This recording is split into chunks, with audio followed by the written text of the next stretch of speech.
Welcome to Be Time, everybody. I'm Beth Bierbauer, healthcare executive, author, and host of the Be Time podcast. Be Time is a podcast for individuals who want to invest in themselves and their careers through continuous learning. And each week on Be Time, I have the privilege of interviewing a seasoned executive, a company founder, or other industry expert, and we talk about a variety of business topics. We'll hear about individuals' personal journeys, we'll learn about their challenges, you'll hear about emerging trends, and you'll gain some business insights. So whether you're with a large company or a small, whether you're inside the healthcare industry or out, Be Time has something for you. So let's get started. I have a really exciting guest with me today, and he is shaking up the dental insurance business with a new model. His name is Alex Frommeyer, and he is founder and CEO of Beam Dental. Now, Beam Dental positions itself as a dental PPO with a twist. They provide each new member with an electronic toothbrush, and through the use of the electronic toothbrush, they collect data. And the more data they collect, the more opportunity an employer has to receive reduced renewal premiums for their dental insurance policy. Now, we've seen something similar in the auto industry, but this is a first for the dental industry. So I'm really excited to have Alex here to share the Beam Dental business model with us and some of the lessons that he's learned along the way. So please join me in welcoming Alex Frommeyer to the Be Time podcast. Alex, welcome to Be Time. Thanks for having me. Really enjoyed having you here. Let's start with, what was the impetus for you creating Beam Dental? So Beam really started as a totally separate company under a different name, but with my same two co-founders. So I grew up in Kentucky and ended up meeting my two co-founders, Alex and Dan, in engineering school. So we started life the way any, three friends would in engineering school, which is them dragging me through all of my physics, calculus, and engineering courses in my first couple years undergrad. So we were homework buddies. We hung out, we worked on schoolwork, and certainly kind of talked about and dreamed about our future professional careers.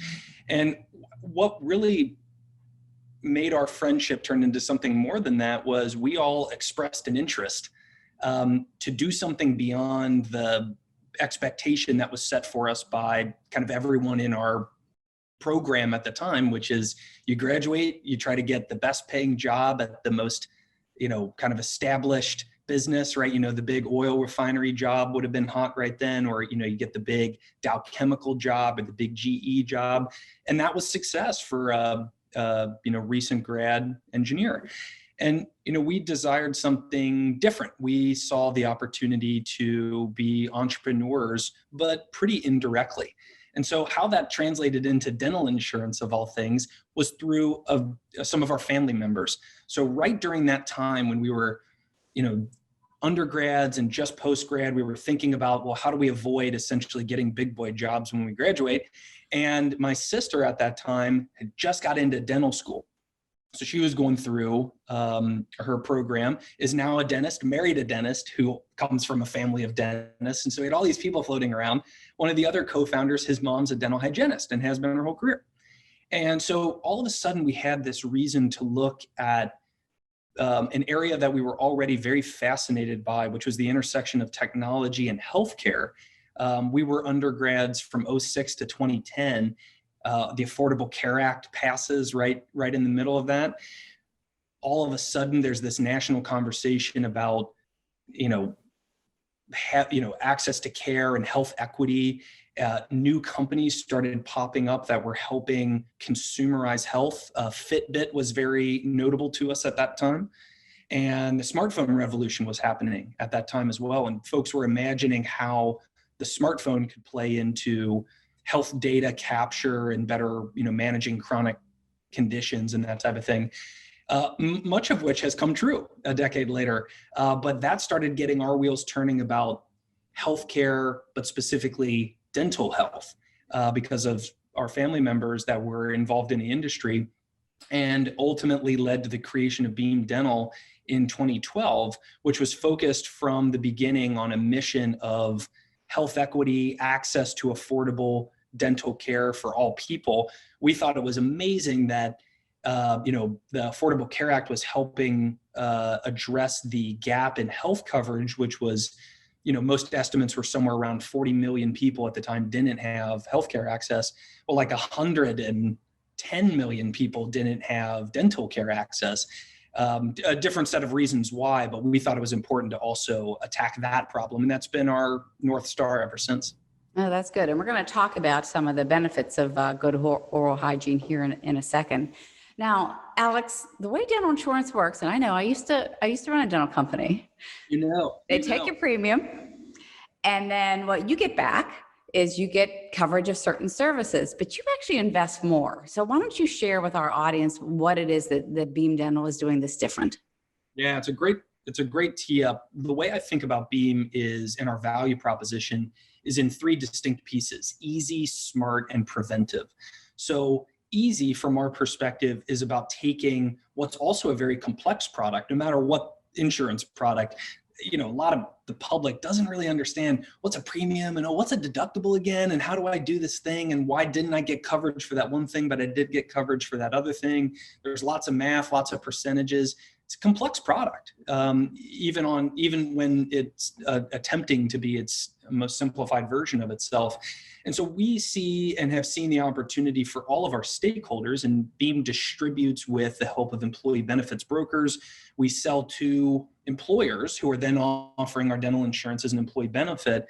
So we're building tools and products for brokers, for clients, and for end members, with a goal of being easy. And that helps us think through the lens of being digitally native and digital first in all ways possible, to simplify the construction of a plan, the quoting process, the implementation process, the administration of that plan, paying the claims, member services. Everything needs to be unified and simplified so it feels easy to all of those stakeholders. So easy is kind of number one in our view. Next comes smart. And smart's really how we approach risk and underwriting. So from Beam's perspective, dental insurance has always been priced in a very generic way, largely because the actuarial models just aren't that sophisticated. It's very difficult to predict who's going to need a root canal in the next year or not. But what Beam's built is a proprietary underwriting model from the ground up, leveraging machine learning that allows us to learn from our claims as we pay them. So our claims experience data, we've scaled down into the very small groups, the very small employers. And it's allowed us to take a segment of the market, which is classically thought to be very volatile and difficult to predict. And we've turned it into a much more predictable, much more precise risk equation. And that allows us to have more specific pricing, more accurate pricing. And that's allowed Beam to manage our fast growth as a book of business balanced against attractive prices for all of our clients. And then the third piece of the puzzle is preventive. This one's probably the most visible part of our company, and I think the most interesting piece of it as well. When we first started Beam, we imagined being able to bring an unquantified part of the dental health equation into the equation for the first time. So we produced the Beam Brush, which is a connected electric toothbrush. It's now in its second generation, and our third generation is coming out this little later this year, which we're really excited about. The brush just collects your behavioral data for daily dental hygiene, when and how long you're using the brush. And there's some quality metrics in there as well, but it's really about, hey, are you taking great care of your teeth every day or not? And since most people are, they should get credit for it. So first things first, you have to quantify that behavior. And what we've done is we've then interwoven what we think of as a dental wellness program that focuses on preventative care. So brush your teeth every day, and then sync that or weave that data from the dental wellness program into a dental insurance program.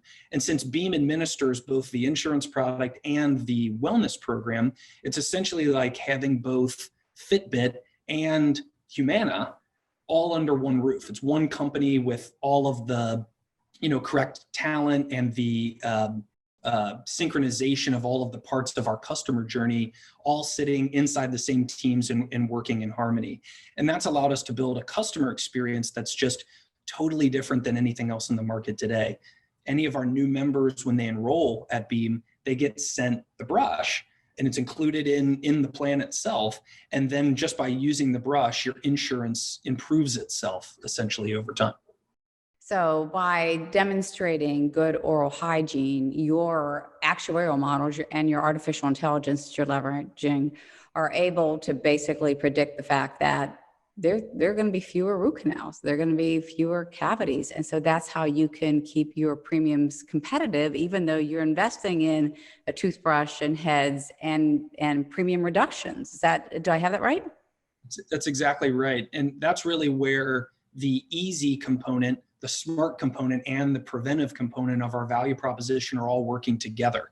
The digitization of the flow of data through the business allows us to better manage the necessary components of the risk equation. Our underwriting models helps us tease out and predict where the claims are coming from and when and from whom. And then the brush helps us dial in a hygiene program that also enhances the predictive quality of folks that, to your point, don't need that root canal. And we know with a high degree of certainty that that's true. When you put all of it together, it's about price. It's certainly about margin and solvency of the insurance block. And it's about fundamentally, it's about a delightful experience for all parties involved, especially that end member who just wants to be able to go to the dentist and get, services that they seek when they're looking for them. Alex, you're doing something I think that's really unique overall. But the one thing I want to hone in on is that in research, many individuals have begun to say, I'm not sure I'm getting all this value from my dental insurance. Seems pretty pricey, and I go and get my preventive visits, or I just feel like I have to pay so much out of pocket. By providing the toothbrush, providing that program, and then also with collective good behavior, reducing the premiums, now you're actually bringing additional value to the table that many consumers over the last several years have said, I'm not seeing the value. So you're bringing a brand new value proposition to the table. So kudos for you on that one. Thanks. We think it's really important, dental insurance in many ways has just been underinvested in by the market. And so it feels very generic to consumers. And so when they start thinking about am I getting value? The answer is yes, you actually are getting value. Your inability to recognize it, though, is not your fault. It's the fault of the company crafting that product for you has made it too generic, essentially. And so by personalizing it, by making it more consumer friendly, and by really focusing on experience first, Beam's brought something that feels more intimate, personal, and to your point, value added, which is exactly our intention. Now, as a consumer, do I get the benefit of seeing results? Is there a report that I can see? Can I log onto my phone and download an app and see my good behaviors? Yeah, so the brush connects to an Android or iOS app. And so you can see all your behavior the way you would with a Fitbit anytime you want. That data is also then coming back to Beam, and we're incorporating it into our actuarial models. We're incorporating it into our renewal strategies. So it's being used at our level as a company to improve our kind of results and prediction quality. And it can be used on a person by person basis, just from like a consumer health perspective. Sure. Cool. Now, a lot of people don't understand that oral health is really important to overall health. Can you share some of the examples with us, Alex? Yeah, so this was actually another place back to the founding of the business about 10 years ago. There was this at the time, very nascent field of research called oral systemic health. And it was, for the first time, bringing together researchers and academics from dental school, doing studies together on the impact and effects of oral hygiene and oral health on other conditions. One of the, I think, most alarming to the public, I was paying attention to it at the time, was that inflammation, if you have certain inflammatory genetics, and are prone to inflammation in your body, in your tissue. If you get inflammation in your gums, that can create inflammation in other parts of your body, especially in and around the heart, and actually cause heart attacks or make them happen faster or more acutely than they otherwise would.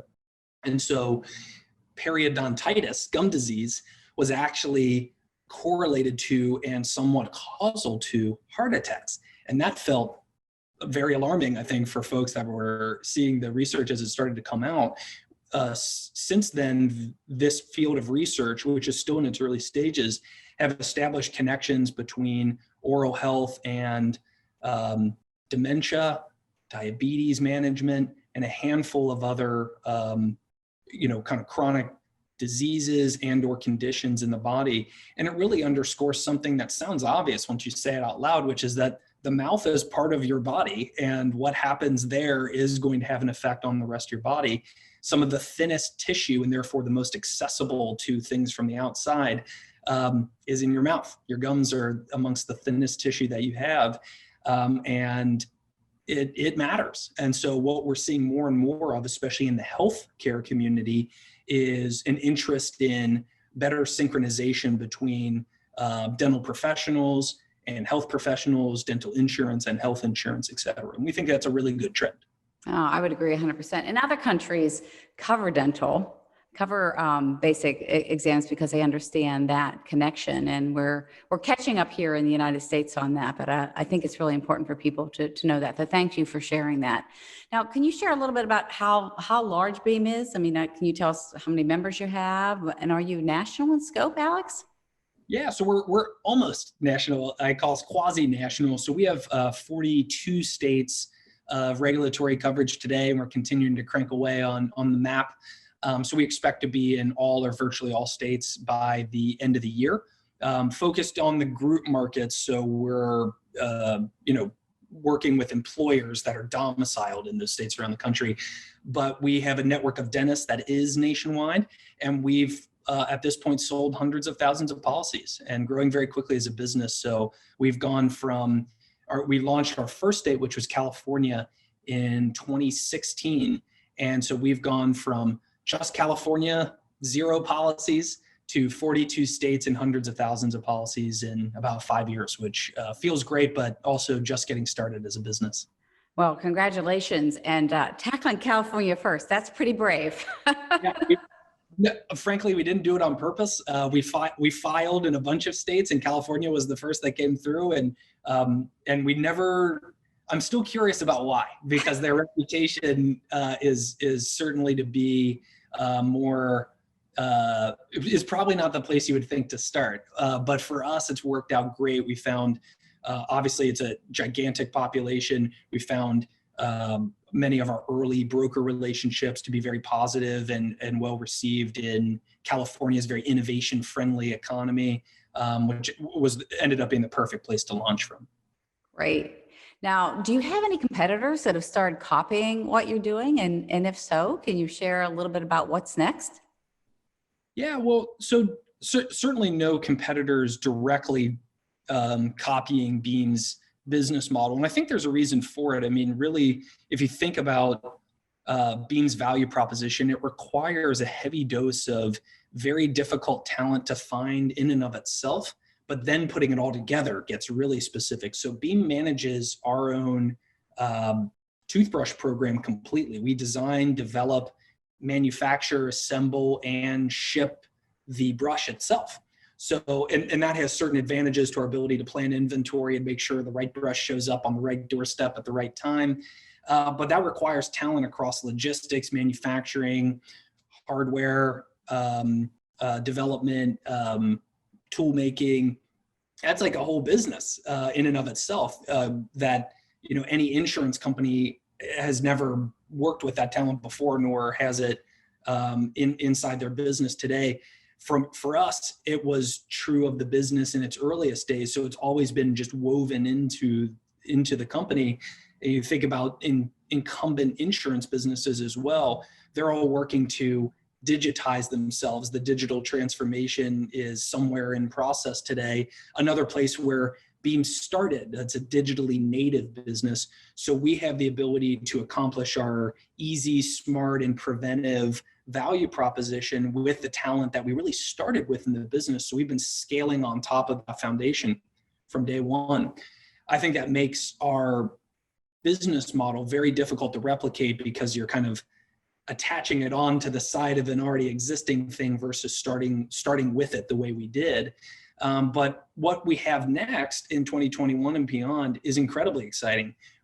Beam also didn't stop at dental insurance. We also do vision insurance, life and disability policies, which are very popularly bundled with employers. We do those with partners like VSP and Nationwide Insurance, which has been an incredibly successful program. We're launching our disability plans formally to the market in the early part of 2021, which we're really excited about. So pretty soon we'll have dental, vision, life, short-term and long-term disability products. So we're really excited about that. And I mentioned it earlier, but we're refreshing our hardware program. So we've developed a whole new brush that's a huge upgrade in, cleaning power and battery life and connection quality, and a rewards program with it that helps tie together more value, even more value for our end members. So now when you brush your teeth, not only is your insurance going to improve, but you can also get the equivalent of cash back, like a credit card program or an airline miles program, right? So just brushing your teeth every day, this tiny healthful action you take should also give you something in return to reinforce that behavior, right? Because it's habit forming and ideally habit maintaining over time. So those are a couple of things we're looking forward to in particular for 2021.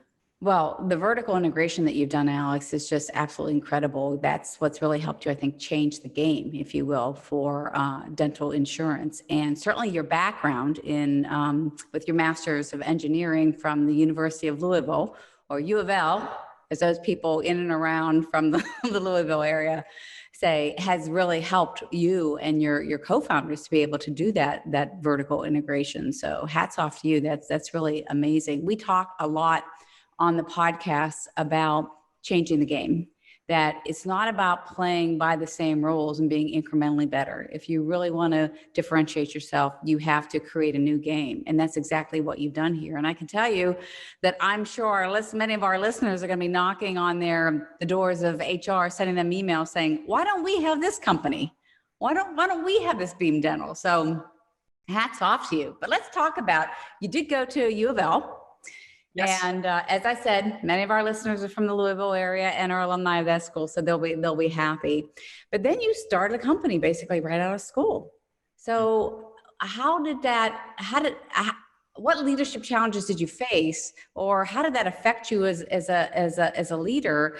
Perhaps not coming in with 5 or 10 years of big corporate experience, or maybe it was a blessing and not a challenge. Yeah, I've thought about this a lot over the years because, leadership is one of those topics that a lot of time gets spent on it because it is so nuanced, and what makes leadership work in a certain type of business or in a certain environment may not translate to another business or environment. And I think from my perspective, I started very simply. Certainly anyone that knew me even at 20 years old, when my co-founders and I were starting our first business together, would have pointed to things that would be suggestive of good leadership. I was the captain of my baseball teams type stuff, right? And typically stepped into those leadership positions in school, in extracurriculars, in sports, all that stuff. And so you can point at that and say, oh, that was leadership demonstrated at an early age and then just translated into a career. But as anyone knows, that leadership doesn't always translate into the professional world. It doesn't always translate into a specific type of business. And certainly the challenges of a early stage startup that was formed in my living room in Kentucky, that doesn't necessarily translate to what Beam is now, 250 employees later. And might not translate to 10,000 employees or plus at Humana. So there's common traits to be shared in between. But I think what worked early on was I had identified a small group of incredibly passionate people that wanted to dedicate their time and energy towards solving a problem. I spent a material amount of time developing a vision, a true north for the business around health equity, around dental care access. And that still today serves the company so well because A, it hasn't changed. That true north is as consistent today as it was back then. And second is it's authentic. We will not stop doing what we do every day at Beam until the problem is solved. And there's no other way, in my view, to explain how much that matters other than to consider that of Beam's 250-ish employees, maybe 3 came from the dental world previously, including the founders. We didn't come from the dental world previously. We were just engineering students. So how else could you attract upwards of 247 people to work full-time and take a risk in their careers on your startup unless they understood that the passion to solve the problem was worth it, and meaning that it was a problem we're solving, and that it was authentically a passion of the leadership of the business. If those two things weren't true, I can't imagine how we would have attracted the talent that we have to Beam or built the company to this point. No, well said. Well said. Any major lessons that you've learned along the way, Alex, that you'd care to share? Too many for one podcast, probably. I hear you. I think, what I've been, I think, I've been very interested in pulling this long thread around talent and culture building, both for, selfish purposes, which is the company that we're building, but then also more generalized. And, I really think adaptability is the number one skill of the 21st century. That feels a little bit more obvious in 2021 as we sit here than it did in previous years, because adaptability has really been the story of the COVID 12 months that we've had here now in the US and globally. But even previous to that, the economy is transforming incredibly quickly. And it's easy to not see that on a day-by-day basis, though we're reminded of it sometimes when political things happen, or when something like the GameStop thing that continues to happen on Wall Street. Those are little symptoms of a bigger disease, and the disease is a rapidly transforming economy that's leaving some people behind, and that causes a level of anxiety and pain that is tough to capture in an economic indicator, some sort of general sentiment, but you can see it pop up everywhere. So the ability to adapt to a changing economy, which is changing at a faster rate every year, is critically important, even if you're somebody who's benefiting from how the economy is constructed today. So I think about the talent at Beam. We're a digital business that's being rewarded kind of through and through in the economy today, but that won't be true in the future. The software engineers that work on our team, they do so in a specific language or framework. The computer engineering world is going to move on to a new language before long, and they have to adapt their skills. They're going to have to learn a new coding language, or else their skills could become stale. And that's true to varying degrees of the entire economy.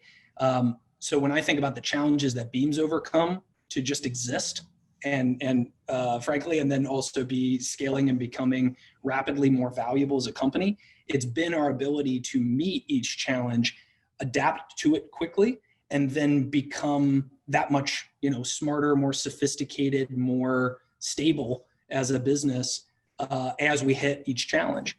And it's changed my whole view on how to think about problems.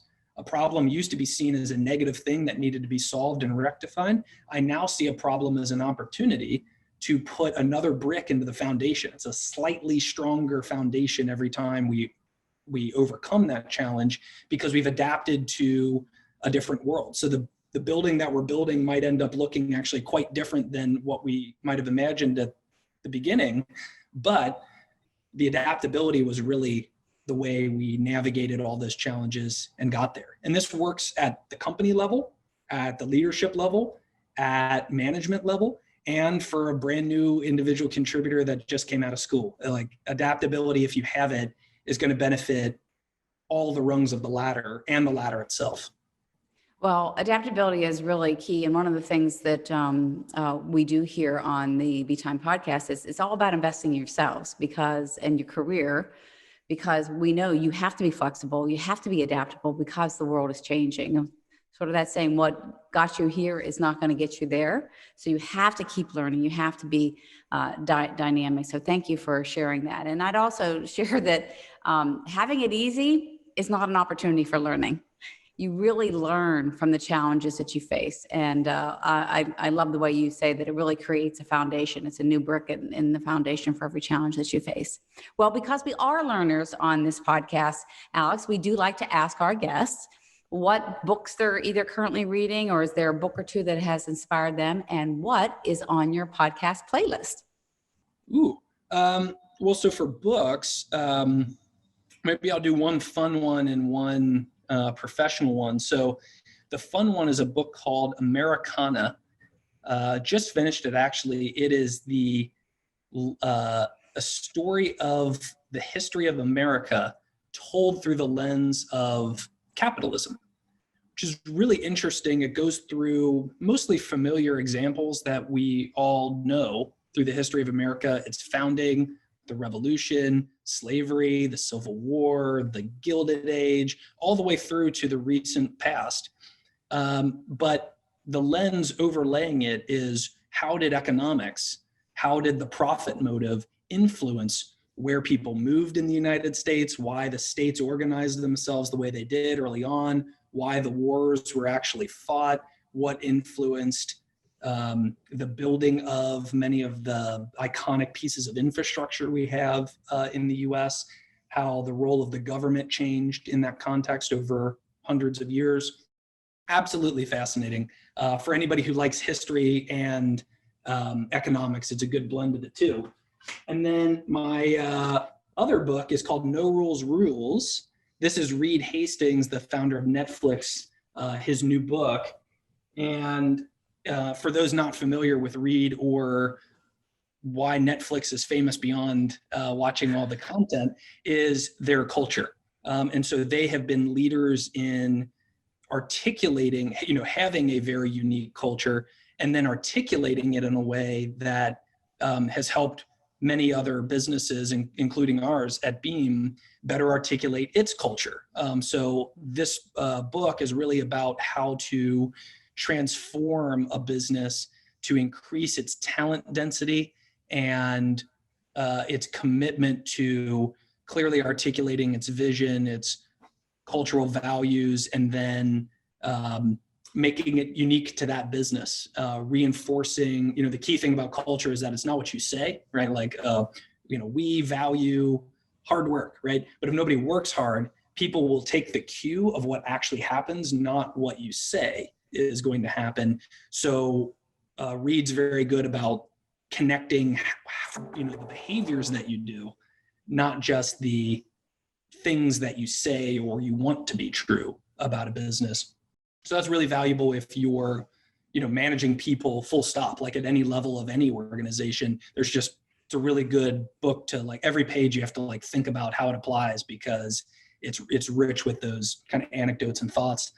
And then podcasts, let's do a Columbus one. So one of our investors is Drive Capital, which was formed, it's based in Columbus, Ohio, but it was formed by multiple partners from Sequoia Capital, one of the most successful venture investors of all time. In California, a couple of their partners left with a thesis that was very simple.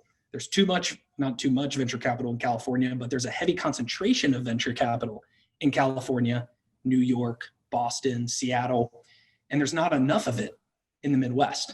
And so they moved to Ohio and invest in startups like Beam that are based either in Ohio, but also Illinois, Wisconsin, Minnesota, Pennsylvania, places in the middle of the country that don't see the same amount of access to capital that the large coastal cities do.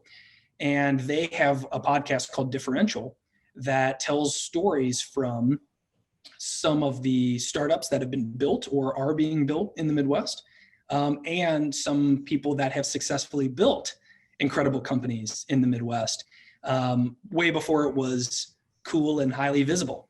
And so there are just some incredible, kind of regional business leaders and emerging business leaders, often the founders of the businesses, being highlighted in their podcasts. And it's just really great to get a sense of what's happening in the quote unquote real economy, because it's not about, the flashy app that's taking over the world. Like right now it's Clubhouse, right? So everybody's talking about Clubhouse, but you're not going to hear those types of stories. You're going to hear stories about how people grew up on literal farms and are now building agriculture businesses that are incredibly valuable. You've just never heard of them before. And it's really fascinating. Oh, that's fantastic. I'll have to take a look at that. And I'm sure the stories will be fascinating, especially from the Midwest and having moved from Boston to the Midwest. Now, I'm originally from Western Pennsylvania, so we sort of fall into are you Mid-Atlantic? Are you Midwest? You're certainly not Northeast. But having moved from Boston to the Midwest, it's so much nicer in the Midwest. People are just so genuinely nice. They're solid earth people. So it's really exciting. And I knew about the Drive Capital story. So it was really exciting when they said, hey, we're going to pick this up and we're going to move to Ohio and we're going to start, helping companies there, helping entrepreneurs there to really make something big. It's really cool. And it's, you're probably well aware of this, considering the move that you've made in different places you've lived around the country. Recently a bunch of folks, because of COVID, have woken up in major cities wondering, if the trade-off is still worth it between the super high cost of living and why they probably came to that city in the first place, which was some sort of professional opportunity. Not in all cases, but in many. And, over here in the Midwest, we've been, I think very nicely balancing, family and lifestyle and cost of living and professional opportunities. And so it's like, come on in, right? Like there's a lot of space. There's a lot of just phenomenal places in the Midwest. I grew up in the Cincinnati area, lived in Louisville, now live in Columbus. 3 great examples of cities that are, have incredible people and unique cultures and wonderful professional opportunities for folks that are kind of looking for a change of pace. And many are now because of COVID. Well, I just read an article in the Atlantic, I believe, yesterday, saying exactly what you're talking about. So I will pull that and I will put it into the show notes. So Alex, thank you so much for joining us on the Be Time podcast. And we think the Beam dental model is fantastic. We hope that everybody goes out and tells all their employers that they need to have Beam Dental, but really appreciate you sharing not only what it is you're doing, but how you've approached leadership, the culture that you've built. Really very inspiring, Alex. Thanks a lot. Well, thanks for having me on, and again for creating the platform that makes all this possible. Really appreciate it. All right. Well, thank you. And for our listeners, that's it for another episode of Be Time, and we will be back in a week. Thank you.